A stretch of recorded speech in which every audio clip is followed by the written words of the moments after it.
listening to the Lutheran Ladies Lounge podcast. I'm Sarah. I'm Erin. I'm Bree. And I'm Rachel.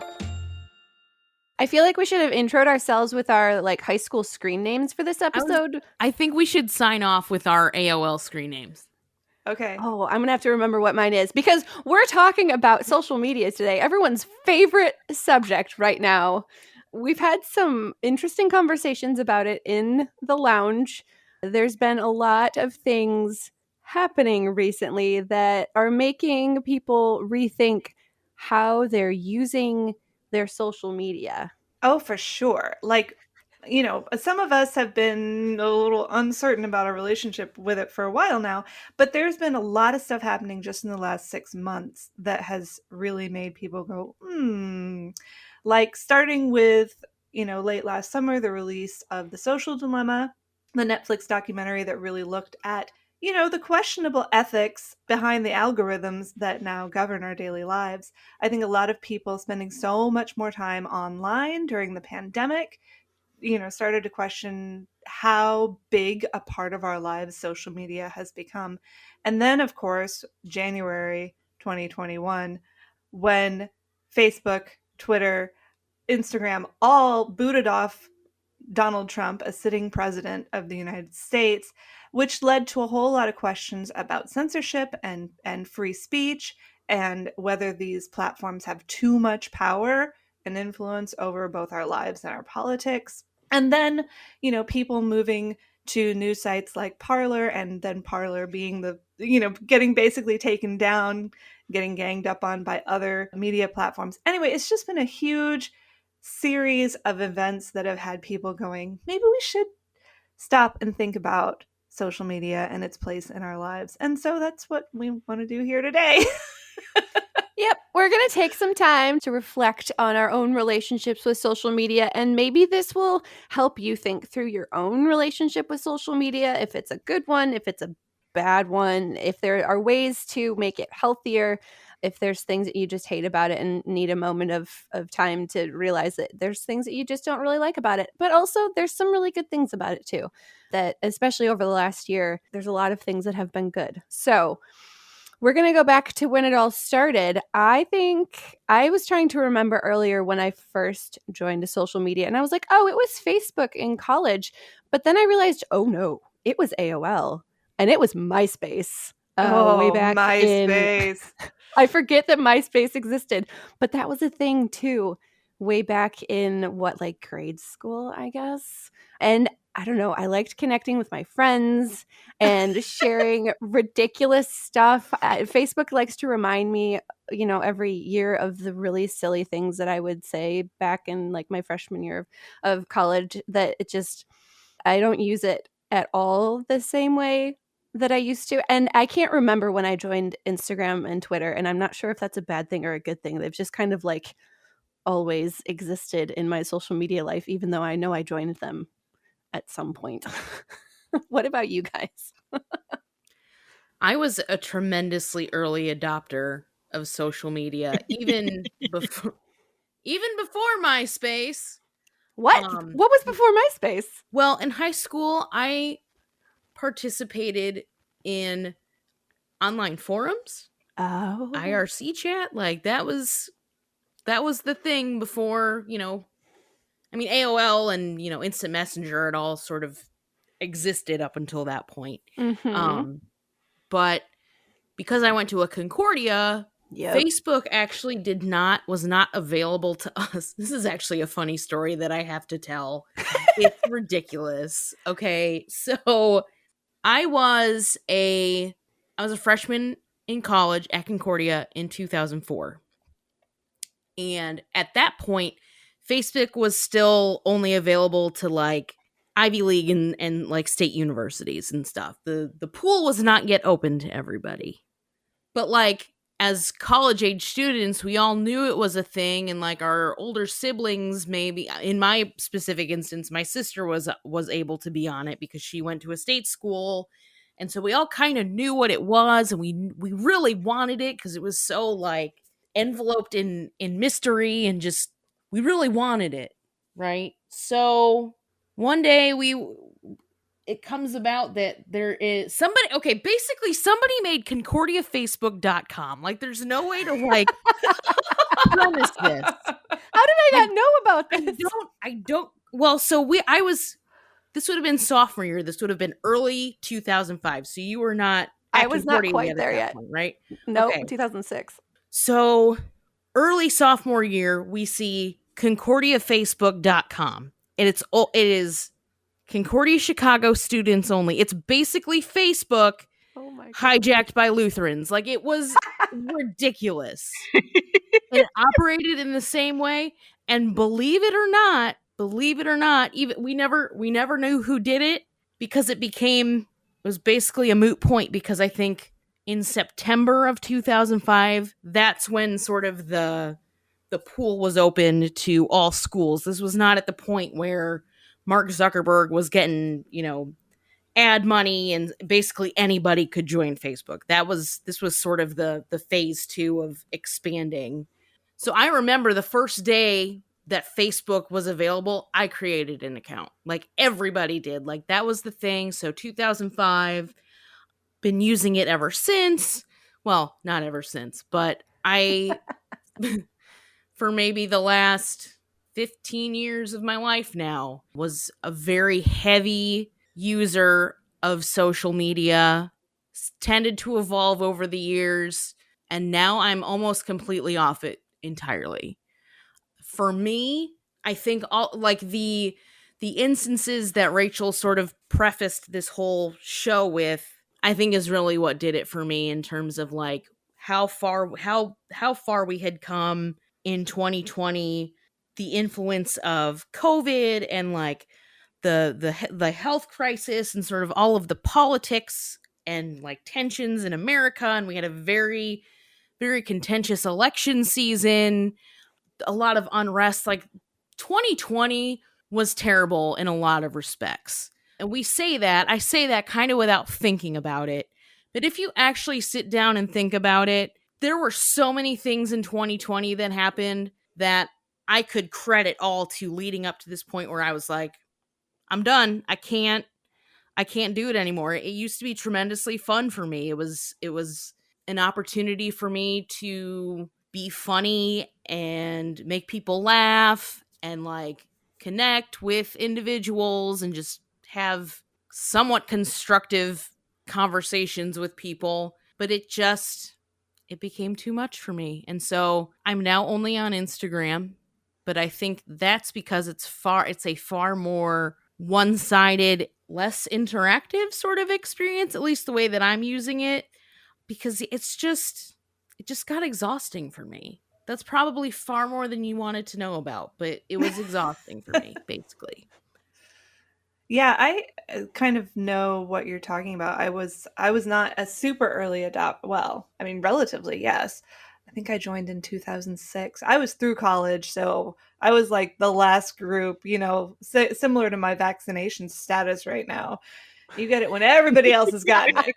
Priority V. But I started with Facebook, joined to catch up with all my college friends because, we'd been out of college for a couple of years and we're starting to lose touch with each other, but had some really great lifelong friends from Concordia, Ann Arbor. And then it sort of, beyond that, I wanted to share pictures of my kids with all their grandparents and great grandparents at once because, Granny was on Facebook. Right, and it was a lot easier than emailing photos individually. So it was an efficient way to disseminate info to my closest 30 or now, over 1,000 friends. Yep. And over the years, I've had a love-hate relationship with this. I've had 2 different jobs where social media was part of my job, including as an internet marketing manager, where it was pretty much my whole job. And so in that capacity, I got into a whole lot of different social networks. Twitter, I was on for many years. Instagram, Pinterest, Google Plus. Remember Google Plus? Oh, man, right. R.I.P. Tumblr. Oh, and I think that sort of shaped my relationship. But there was a time when it was so exciting. Yep. And I feel like Mhm. now and I say this as a person who is in a very good marriage with my husband, that I'm in a bad marriage with social media. That like Yeah. we're staying together because of the kids, but and we're in the same space all the time, but it kind of annoys me more and more every day. It's like the thrill is gone, the love is gone. Yep. We're just there. And yet I'm annoyed by the fact that I can't quit it and I can't cut back every time I try to cut back. It's like it's like the ring in the Lord of the Rings. The ring Mhm. wants to be found. You know? Yep. Yep. Pulls you That if back in. I get twitchy if I don't know exactly where my phone is at all times. Yep. But I think that's why The Social Dilemma, the documentary, and if you haven't seen it yet, do watch it. If you still have a Netflix account, we don't, but we did when we watched it together as a family. But it made me feel like you're not crazy. It's not you. The network has been designed to prey upon your brain function and to claim your attention and to hook you.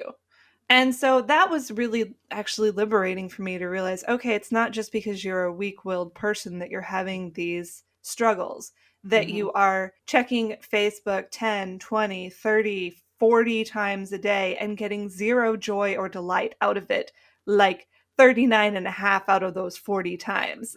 So That halftime she saw me post something. yeah. Yeah, Take and now care of Bree's gone, and it's like not even that anymore. Sorry. No, the halftime now it's Aaron's got a new hat or something. Aaron goes live. Eating pickled okra. I Yes. love We're it. watching the street cleaner.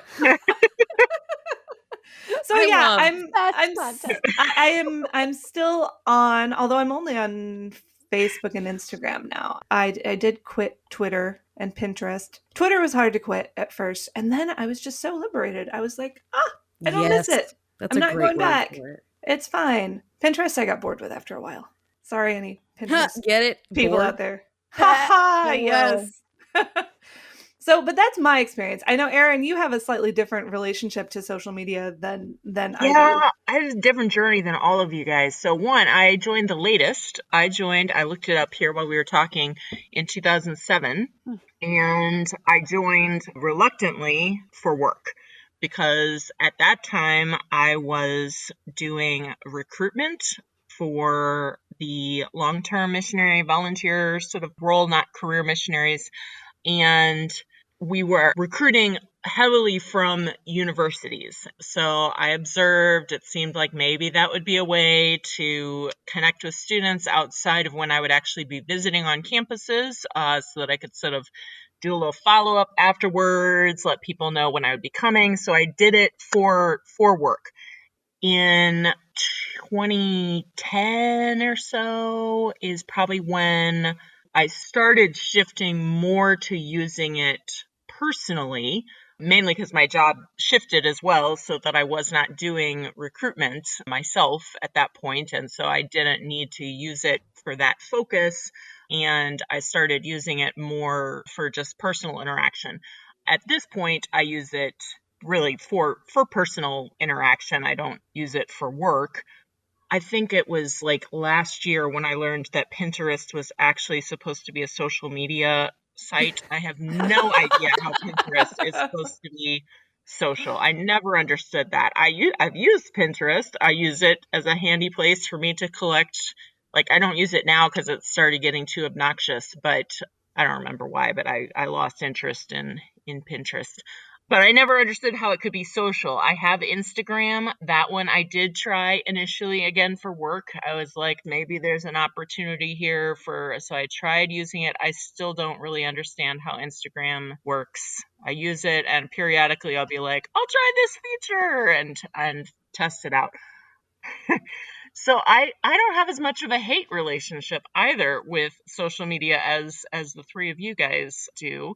So from the very beginning, when I finally upgraded and got an actual smartphone, very quickly I was like, whoa, I hate all of these notifications. So I do not get notified when anyone does anything on any apps. Except like I get a text message. Those will actually come through and notify me. A phone call will notify me. Aside from that, alarms that I set, yeah, I'll get those. Nothing else will notify me. I don't even see the little dot saying Oh, there's that's activity or huge. anything on it. So I Mhm. actually have to go into the app to see it. And you do get the nice little rush when you're like, "Ooh, somebody commented on my post. Oh, so exciting." Yep. But I don't do a good job and I don't enjoy it. And those are probably related, one feeding the other and feeding off of each other. But I don't really enjoy talking with strangers on Facebook.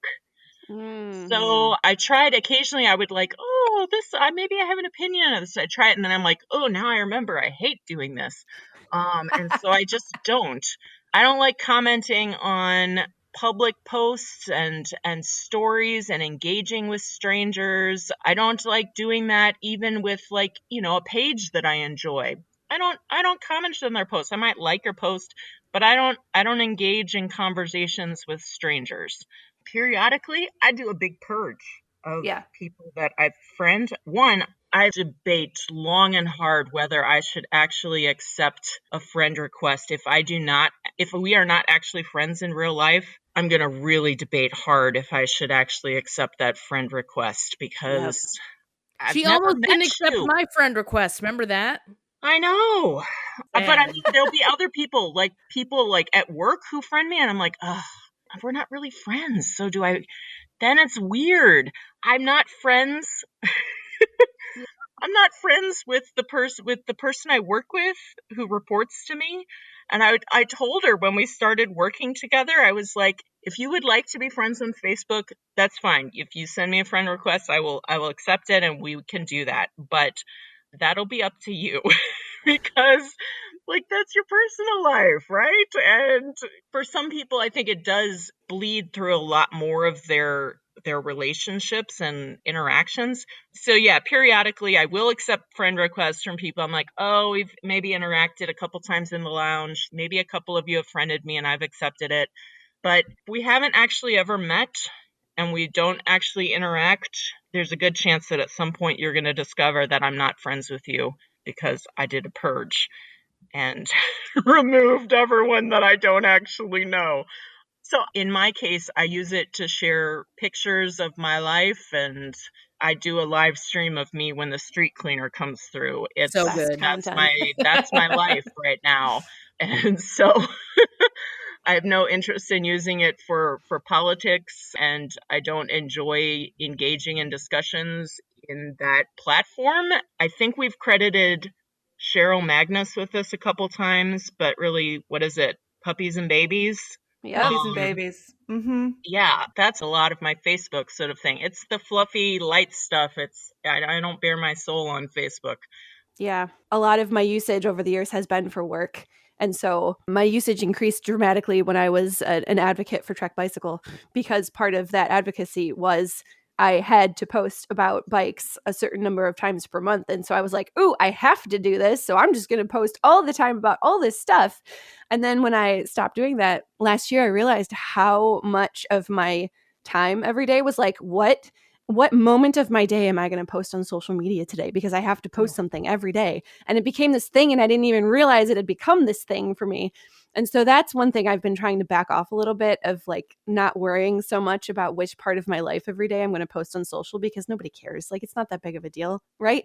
But when I started realizing that I was doing that, I started doing a lot more of following pages that I like and getting involved more in groups because I'm trying to curate this experience on my own pages, which maybe I'm just like falling prey to what people are trying to get me to do, but trying to curate better relationships and having more positive content on my feed. I have a very, very strict no politics rule, and every time I break that rule, I bad things happen. The last time it happened, I had this like huge identity crisis and I had to like ask you guys to walk me off the ledge because it was really bad. I So remember I have that. this That it was a was rough day. it was a very rough day. And that is why I have a strict no politics rule because bad things happen. So so finding those boundaries has been very important over the last several years. And I've thought about leaving, but I do it for work too. So maybe that's just my excuse of like, I do it for work, so I can't leave. Womp womp. I don't know. I mentioned earlier that there are things that are positives about social media. It's not all evil, maybe. So I love. You sound convinced. I mean, maybe. I don't know. It probably depends who you ask. There's a lot of opinions about this, but there are some positives. And I think we've seen a lot of positives over the last year with the pandemic of relying on the internet and these social media outlets to connect more just because we've kind of had to, sadly, for better or worse. I mean, connecting with people, that's kind of like the obvious one of the benefit across the board, probably for most people who use social. It's a great way to connect with people. If there's friends that you haven't seen in ages or you live really far apart from people, being able to have that instant connection with people and being able to follow what's happening in other people's lives without constantly having to like be on the phone with them is really nice. You can kind of just like pick up relationships wherever you left them off last because you can just kind of keep track of people, which is probably kind of creepy too. But like when I go somewhere and meet someone I haven't seen in a long time and they're like, oh, how's the house going? And I'm like, I haven't talked with you about that at all. And you know exactly what's happening in my life. Maybe I need to scale back my social a little bit. But it's nice to have those connections with people that kind of bleed through the virtual life and the in-person life, that it's easier to keep track of people. I've been following a lot more pages. I'm a huge history nut. So I've started following all of these like World War II pages and the Holocaust Museum and a Mighty Girl for women's history. And so a lot of my feed now is all of these educational resources, which is super fun. So I can like stop and read some fun thing and it doesn't make me mad and there's no drama and it's great. But it takes some effort to get to that point too, and some conscious intentionality of like, I want to see this stuff on my feed, so I'm going to like and interact with these pages so they show up more often. But that's really fun.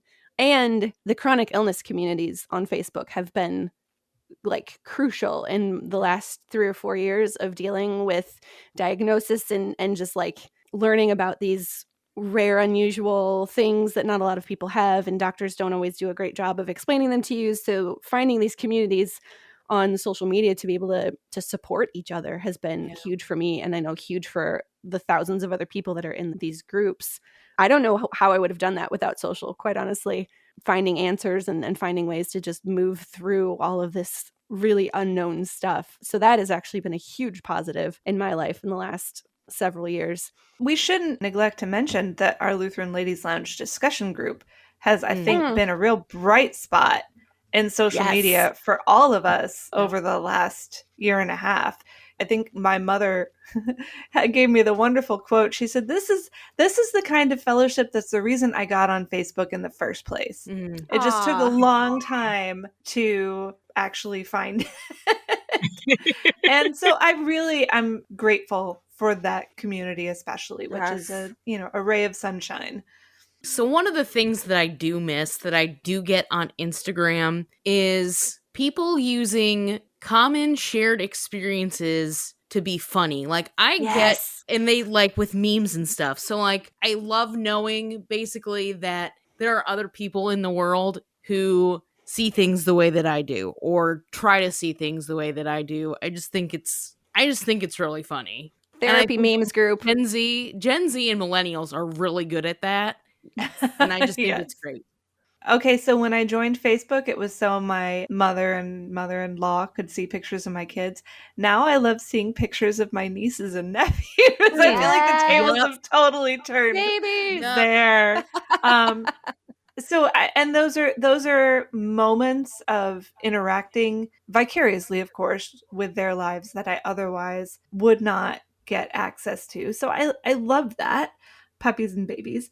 And I move around a lot and always have. And I do really still love the opportunity to keep in some manner of being in touch with all the people I've loved and left. That sounds awful. And that may be why I have such a complicated relationship with Facebook, is that I have a whole lot of people that are from different chapters in my life scattered back through time, and relationships that otherwise might have just completely faded away are still an active part of my everyday life. And new friendships. I think neighborhood groups are awesome. Church groups are awesome. The opportunity to really, put out public service information in a place where people can get it. It's still got its uses. Also, I love that shot of dopamine that I get when somebody affirms me on social media. Yep. It's a problem. Yep. It's a drug. I think part of my reason for leaving, is that was very much an addiction for me, honestly. Like, for me, leaving Facebook and Twitter and just never looking back, there's like a detox period that you have to go through.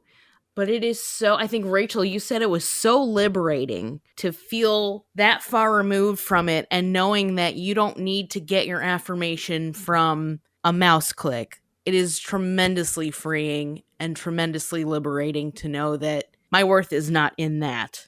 Yeah. I briefly had that experience 2 years ago for the 2 or 3 months between when I signed off as the Lutheran Witness editor and we started this wonderful project. I was completely off Facebook.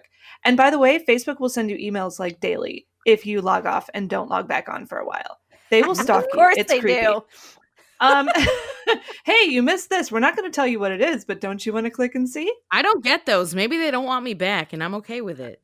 I don't know. Maybe they decided it was a little too much. But yeah, it's an interesting feeling to leave a social media site that you go through a grieving process. But then if it was a good thing in your life, maybe that grief is justified. And if it wasn't, then you're free.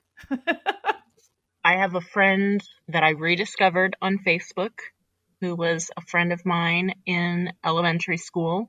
So like you, Rachel, I've moved around a lot and not a lot of those relationships traveled with me once I had left because there was, before social media, not an easy way to keep up with them. So unless you were just really great friends that you were going to call each other on the regular or write letters, you just didn't carry on. It was like, if you see each other again, great, it's nice. And so Facebook does provide that opportunity to see that person again. So I have a friend from elementary school and a couple of friends from high school that are Facebook friends, a couple of friends from college that are still there.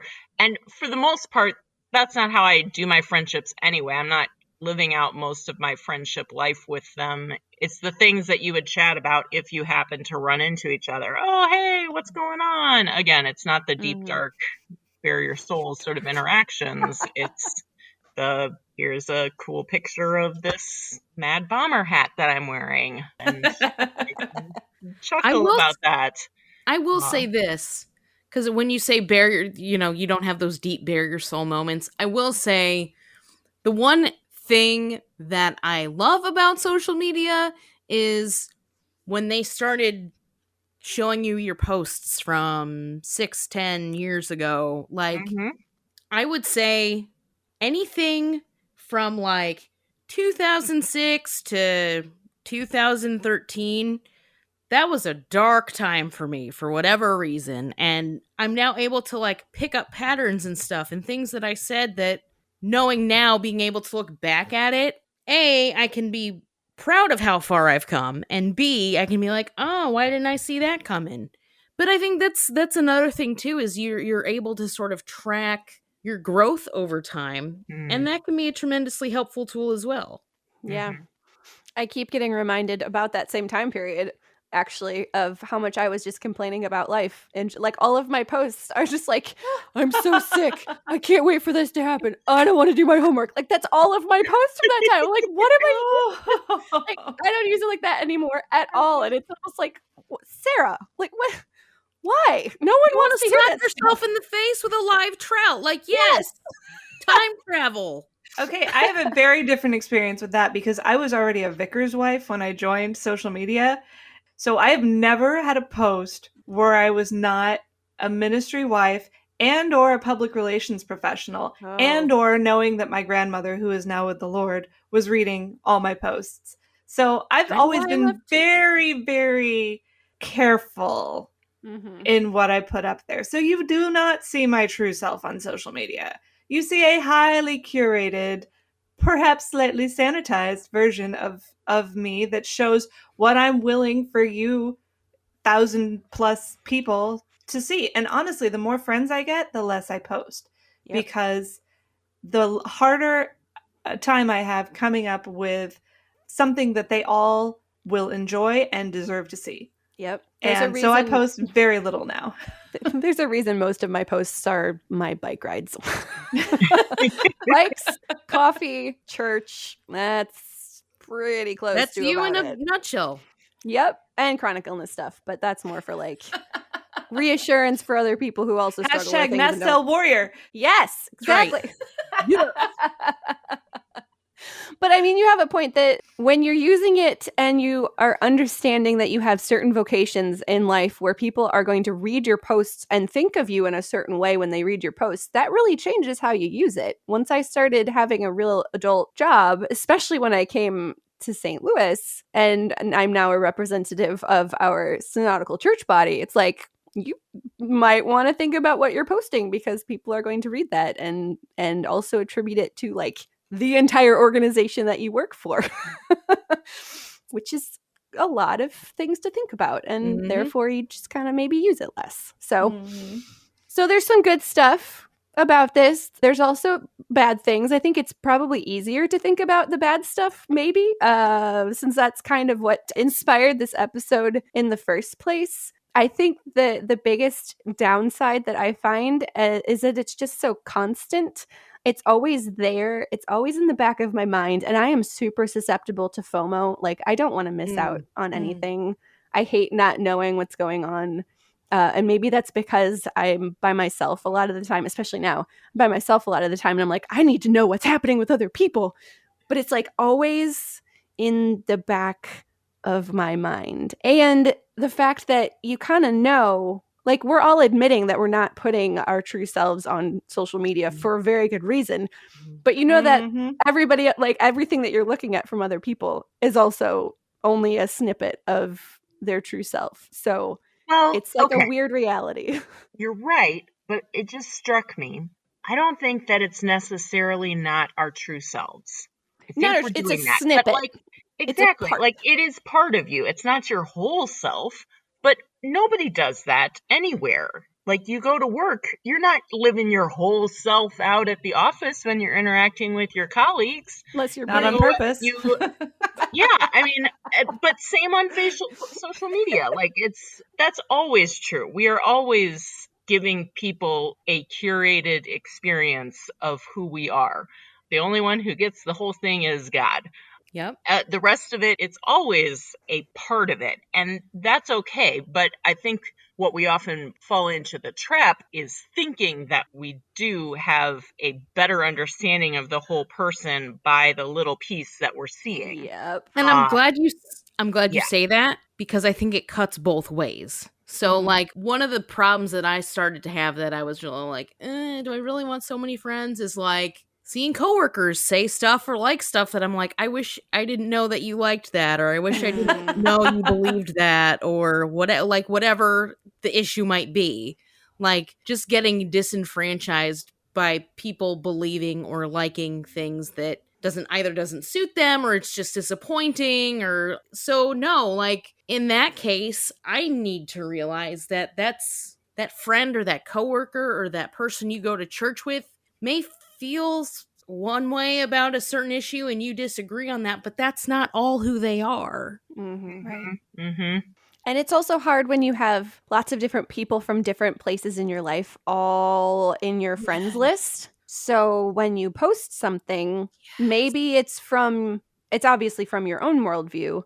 And there are certain people on your friends list who will understand that and know where you're coming from. And then there's a different group of people who aren't going to understand where you're coming from, or everybody that comments isn't going to understand where everyone else is coming from. And so then you get this big giant mess of people that are just talking past each other, and it's drama. Isolating, isn't it? It's so isolating. Ugh. Yeah. I used to think of social media as just like this invisible chain of people holding hands. which is a very romanticized view, but it helped me. But now it seems like more and more it's just people yelling. Not Yeah. even yelling at each other, just yelling. Yep. Just yelling. And that's a change. Yeah. Definitely. Yep. And it depends on what you're following and who you're following and who your friends are and what your friends decide to post too, because that's the stuff that shows up on your feed. Yeah. So it's this weird ecosystem. People that you would never see together at a wedding reception Yep. are suddenly all interacting in the same online space. Yeah. And not everyone has the skill set of gracious online communication. And so even if you mean well, Right. it may not come off that way. Yeah. For me, though, one of my biggest concerns is the question of what heavy social media use does to my attention span. Mm-hmm. Y'all know I'm an English major, and that means that up until a certain point in my life, I was reading lots and lots of long, complicated literary works on a regular basis and able to digest them. I think for me, a wake up call social media wise was when I got to the point where, after a number of years using it professionally and personally, like all the time, I found I couldn't read like 3 pages in a book without having to stop and take a Facebook break. Yep. And that was really concerning because I love books.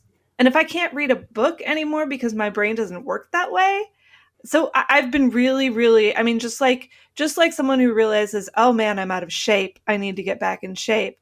It takes an intentional effort to rebuild that attention span. And I think the Lutheran Ladies Book Club and other sort of reading ventures I've been part of have been really helpful in redeveloping that attention span stamina. But the fact that I could have gotten so bad without realizing it, that continues to be a concern of mine. I would love, if I may, to share just a line of poetry that hit me. It actually made me cry. I was reading T.S. Eliot's poem. I read poems again now, guys. It's amazing. Progress. His poem, Ash Wednesday, and in the 5th canto, he writes, "Where shall the word be found? Where will the word resound? Not here. There is not enough silence." And he goes on after that. But just that, what an indictment. Yeah. Not here. There's not enough silence. Mm-hmm. And not just silence in terms of not speaking, but silence in terms of your mind being clear. Yep. And that, I think, more than anything, is what concerns me about my own heavy social media use. When is my mind silent? Yep. Anyway. It's like we've forgotten how to be bored because we always have this device that can always entertain us constantly. And so there's no reason to be bored because we can just mindlessly scroll through the phone. But then I realized, I don't know when, I was bored scrolling through social media. Like I was bored being bored. Like that isn't a good thing. And like that needs a little bit of separation. And rediscovering audiobooks, thanks to the book club. Yep. Like social media has done some good things. Having this book club and discovering audiobooks, and the fact that I actually really enjoy listening to things and I can digest things easier when I listen to them. I've spent a lot less time on social media in my spare time because I now have books and podcasts and I go outside and I listen to things and I let my mind think through things and be creative. And it's kind of opened up this new way of being creative in my mind, which has been fantastic. So thanks, Nice. Rachel, for the book club. You are so welcome. So we've talked a little bit about whether or not we've quit social media. And we all know that Bree is not really on Facebook and Twitter anymore. Deuces. I have considered leaving social media several times. I think I may use the fact that it's for my job as an excuse, that I'm just like, nah, I need it for work, so I just won't even think about leaving it because I need to be here anyway. So there's my excuse. But more recently, I have started thinking about what that would actually look like if I use it for work and don't use it as much in my personal life, if that would even be a thing. And so I'm in this kind of weird space now of thinking about what that would actually look like and what would be those things that are standing in my way of being comfortable leaving social media. And I think one of those things for me is the fact that a lot of my friends don't live near me, and I need this sense of community. And like when I do things, I do a lot of stuff by myself because, you know, my husband goes and often works at his job in person and I work at home. And so a lot of the things that I do for fun, I do by myself. And it's not nearly as fun to do things by yourself. It's way more fun to have other people enjoy it with you. So part of my social media use is doing something fun and then posting about it and having other people have this joy with me of the thing that I just did. Maybe I could do that with real people in person if I weren't so much on social. So maybe I should think about, you know, doing things in person. I mean, that's hard during a pandemic. Maybe after the pandemic. Yeah.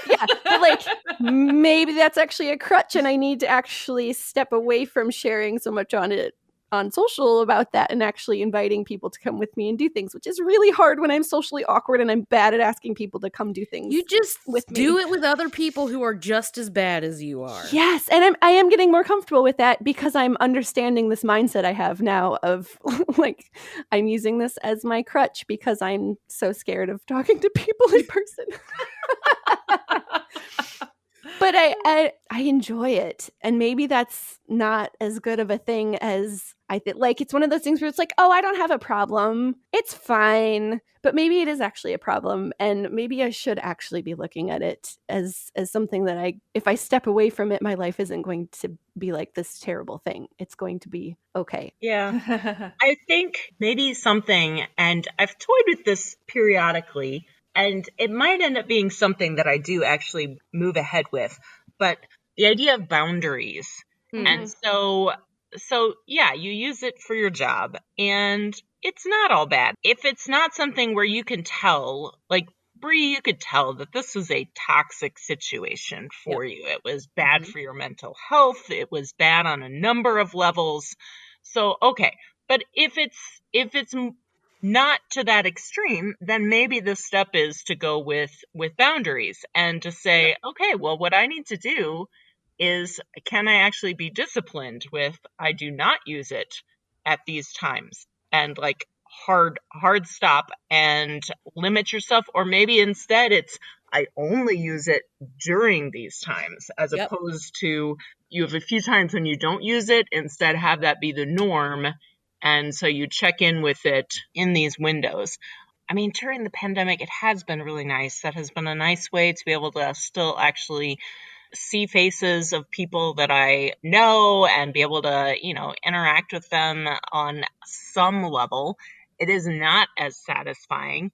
And I do sort of wonder, like, as we start coming out of the pandemic, may that day come soon. Oh, please. Yes. Like, what sort of habits are we going to take out of it, though? So if we have, if this has become sort of the norm, how easy is it going to be to sort of switch gears? And so maybe it would be worth it to start, this is what I'm thinking for myself, maybe it would be something I'd want to consider thinking about, making some intentional changes in how I interact with things or the time I spend with the app on my phone before the pandemic wraps up completely, so that it is easier to get back into those in-person interactions, like you were saying, Sarah, and seek those opportunities out and do the analog hobbies. Yes. I do find that I will sometimes, if I'm watching, like I'm unwinding at the end of the day, I'm watching a TV show or something, and if the TV show is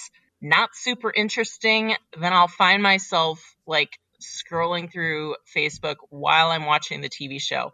Yep. What I have recently found that is, I feel much better about my choice when I do this, is if it's basically, it's like the TV show is not enough to hold my attention completely.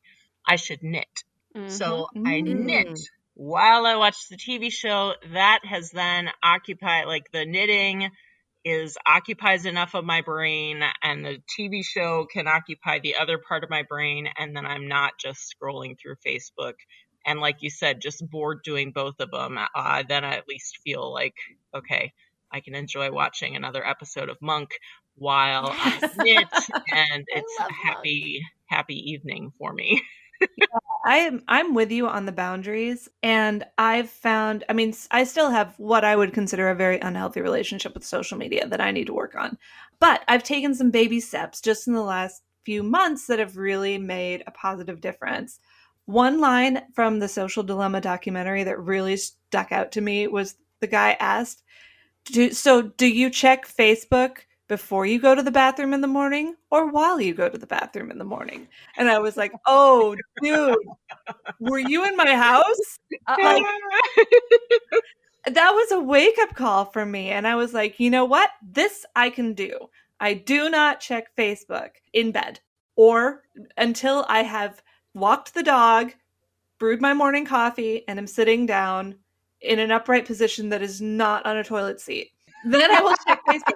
But I was like, Facebook, you have no right to follow me into the bathroom. And so that I started doing. For my tech obsessed kids, they have zero inclination to be on social media. I guess they've just seen me there and they just don't want to go there. But they are tech obsessed in other ways. I've started introducing during our homeschool day what I call sanctuary hours, where I will unplug our modem for like 5 hours a day. Nice. And we'll say, okay, yeah, I understand that you need the internet to watch a lecture, or write a paper, or do some research or whatever. You can do that after sanctuary hours end. For this period of time, we're going to focus on analog work and do it without the tyranny of the internet, always asking for our attention. So yeah, I call those sanctuary hours. The other thing, and I did this by accident, but I'm so happy I did. On my phone, I don't use the Facebook app on my phone. I downloaded it once. It annoyed me like crazy. So now I only access Facebook through my internet browser, which saves on a lot of notifications. But somehow I accidentally bookmarked my notification page in Facebook. Huh. And so that's what I go to. And so I'm not plunked down on the main feed. I'm plunked down just on the relevant updates. And I can look at it and go, oh, there's nothing new here since the last time I checked 23 minutes ago. I guess I can go now. And so rather than getting sucked into the vortex of new posts and such, I have at least a fighting chance of getting out with my attentiveness intact. So those are a few positive changes that have helped me set a few boundaries. I've got a long way still to go. Yeah. I would love to think that I could have a healthy relationship with this medium at some point, but I don't know. We'll see. Well, and I want to be clear. Like, this is my own, I hate the phrase personal journey or personal truth. Like my attitude and the actions that I've taken in my relationship with social media is by no means an indictment on anybody else who logs in and uses Facebook however they do. And I guess my advice would be, if you sense that there's a problem, there probably is. Listen to your gut. If you use Facebook and you're having no issues and you're not experiencing any problems that might pertain to overusage or whatever, maybe this is not a part of your life that you need to assess. I think everybody's different. Mm-hmm. Sarah, you used the magic word a couple of minutes ago. You said, I really enjoy it. Yeah. And I thought, well, there's a sign that you have a healthy relationship. If it still is enjoyable, if it ceases to bring you joy, if it ceases to fill your life with anything meaningful, and you keep being drawn back to it even so, then maybe you have a problem. Yeah. It's interesting that a lot of us keep bringing up boundaries. That's what I have as one of my pieces of advice, is those boundaries. I don't have mine as maybe clear cut as some of you do, but I'm starting to understand what my boundaries are, especially with how I post and what I choose to comment on. And that's one of my biggest things for people who are using social media and who do, scroll and find things that are interesting. You don't have to comment on everything, because once you comment on something, it's going to keep showing up. You're going to keep getting those notifications. Unless you tell it you don't want to get notifications. Unless you tell it you don't want to get notifications. But Facebook will also show you that content or content that's related to that. So if you don't interact with things, they won't show up. So on the positive side of that, interact with the stuff that you actually want to see. So finding your tribe of people on social, if you're going to stay on social and you want a healthier relationship with the social that you are consuming, find your group of people, find those pages that you really like, the friends that you actually want to interact with, and interact with those things. Those are the things that will keep showing up because the magical algorithm or whatever. If you interact with Ladies Lounge posts a whole bunch, you're going to see a lot of them in your feed. And that maybe is a really great thing. Do it. Every year the Winter Olympics come around, I discover my love of biathlon. I know it's like biathlon and curling are my two like random super favorite winter sports. So I started liking all of these biathlon posts recently, and now it's showing up all over my Insta feed, and it's fantastic. Like, but finding those things that you actually enjoy that aren't drama and trying to use more of those things in your feed can really help just kind of take the stress and the drama away of all of the toxicity and things that can come up if you're getting posts that you don't really like. So if you want to stay there, fine, but there are ways to kind of make it a more pleasant experience for yourself. And if you're enjoying it and it's not just like mindless scrolling, you're actually having fun with it, you might actually mindless scroll less because you're not getting sucked into the drama. You're there for the stuff you actually want to see. And when it runs out, you're like, nah, okay, that's all I'm going to look at. I promise you, social media is not going to solve the world's problems. You are not going to solve the world's problems on social media. No one ever said, I thought this about this issue, but then someone argued with me on social media, and man, I totally see their point of view now. Mm-hmm. Like, that happens in real life conversations to me all the time.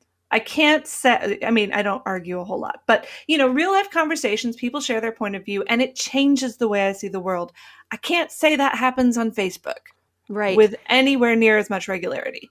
And if there's a post with 100 comments on it already, adding your 101st comment to it probably isn't going to do anything. So maybe you just keep scrolling past that one and let it rest for a little while. Let it go. Mm-hmm. So to wrap up this conversation about all of the good stuff, the bad stuff, how we have a healthy relationship, the fact that the Lutheran Ladies Lounge literally exists on social media and we're not planning on going anywhere. Nope, not going anywhere. Among all of these conversations, we love this group that has just exponentially grown beyond anything that we ever imagined that it would be. And it has been a real positive place for people.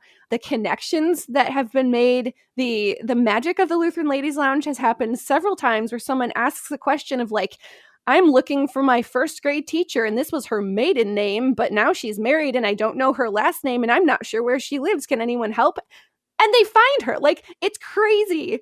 This community and all of these people, it just like makes the Lutheran world super tiny in a really good way. And it has been a great place for uplifting comments and conversation and those and a place of learning too.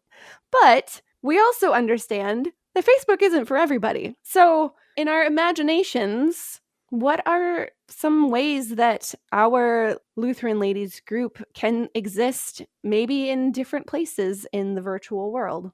Well, I agree that you say Facebook isn't for everyone. Yeah, and Facebook isn't forever. None of this stuff is going to last forever. And I think we as a church community would be kind of lacking in foresight if we ever kept all of our eggs in one basket that is controlled out of Silicon Valley in California. That this is not, we need to distinguish between our relationships online and their real world counterparts. Not that online relationships don't count, but to realize that you could pull the plug and it could all be gone tomorrow.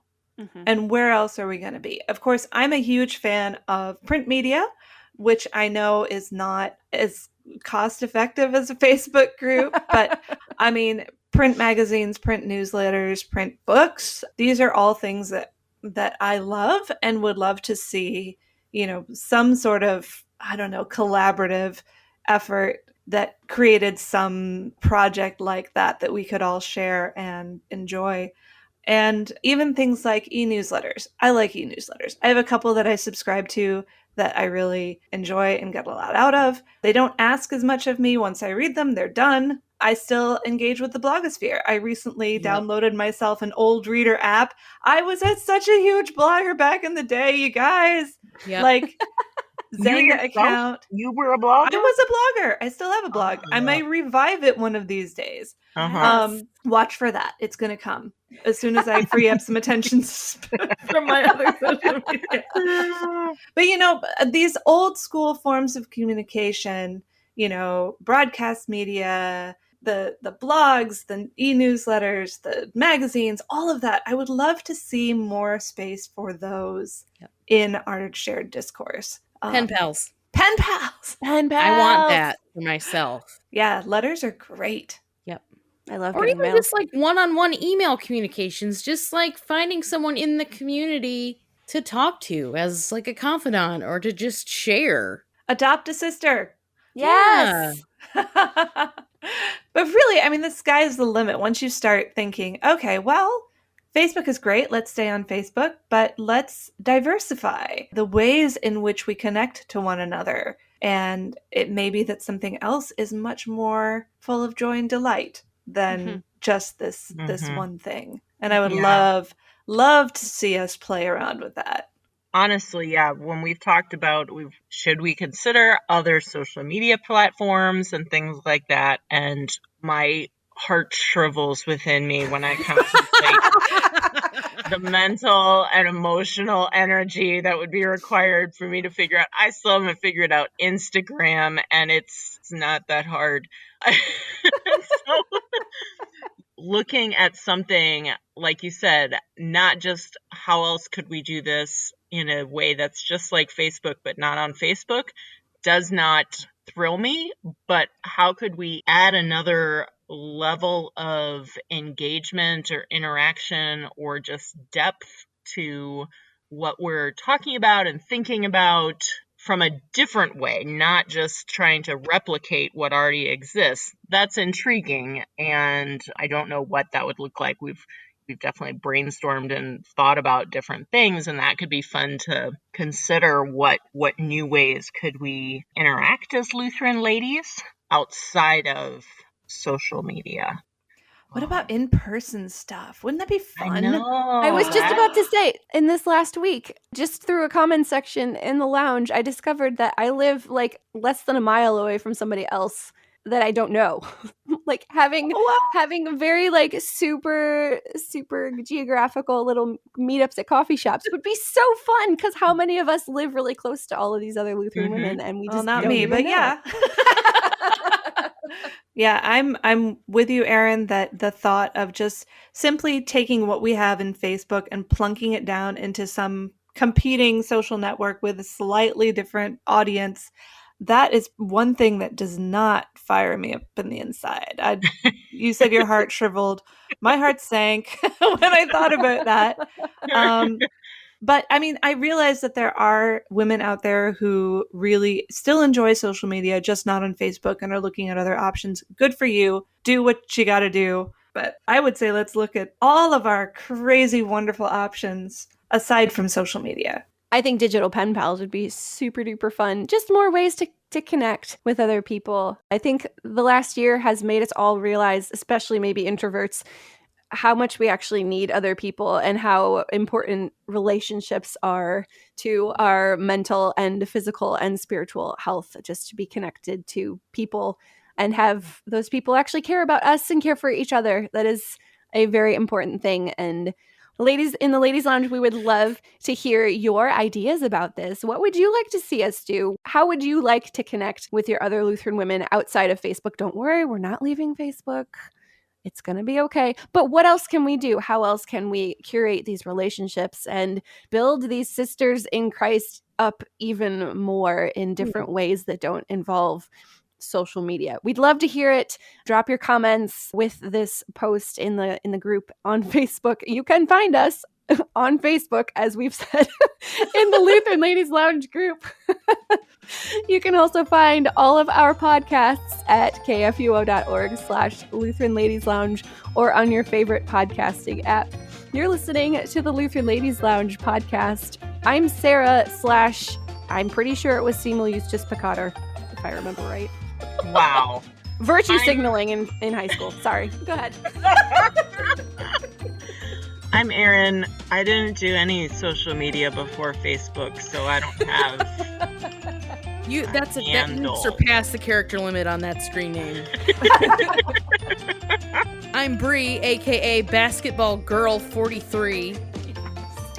And I'm Rachel, the artist formerly known as @Rapunzel Ann. Yes! Oh, screen names are the best.